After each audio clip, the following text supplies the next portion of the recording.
εσείς, θα τον πιέσουμε. Τι να πω, παιδιά, δεν θέλω να συγκινηθώ γιατί γίνομαι και λίγο γραφική. Συγκινούμε στην αρχή τη σεζόν, συγκινούμε στα γενέθλιά μου, συγκινούμε στα γενέθλια τη εκπομπή. Δεν είναι κακό. Να συγκινηθώ μετά, Μερούλα μου. Με σκαλέτα. Πάμε διαφημίσουμε. Θα συγκινήσει, έτω το Δημήτρη. Λοιπόν, εγώ σας αποχαιρετώ. Όχι, γιατί έχεις γυμναστήριο και σούπερ μάρκετ κάτι. Γυμνάσουμε εμείς. Λοιπόν, θα κάτσετε εδώ και θα κάτσουμε εδώ γιατί σε 10 λεπτά ένα τέταρτο αποχαιρετούμε για φέτος. Ναι. Θα είμαστε εδώ ενωμένοι, δυνατοί, πολύ αγαπημένοι το Σεπτέμβρη. 16 ισχύει, το 16 το λέμε ή... Το είπαμε τώρα. Το λέμε, ναι.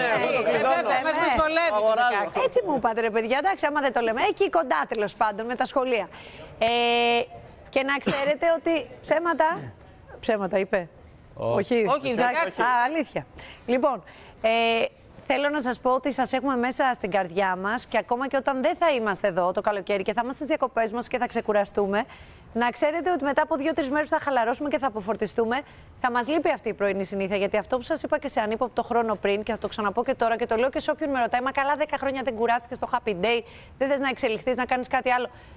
Το απολαμβάνω τόσο πολύ αυτό που έχουμε χτίσει, αυτό που ζούμε με την παρέα μας εδώ, με την παρέα πίσω από τις κάμερες, με την ομάδα μας, με την παρέα τη δική σας. Τι να σας πω, το χαιρόμαστε.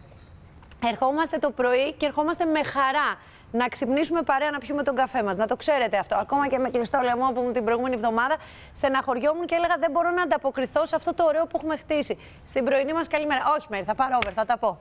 Πλάκα κάνω. Διαφημίσεις.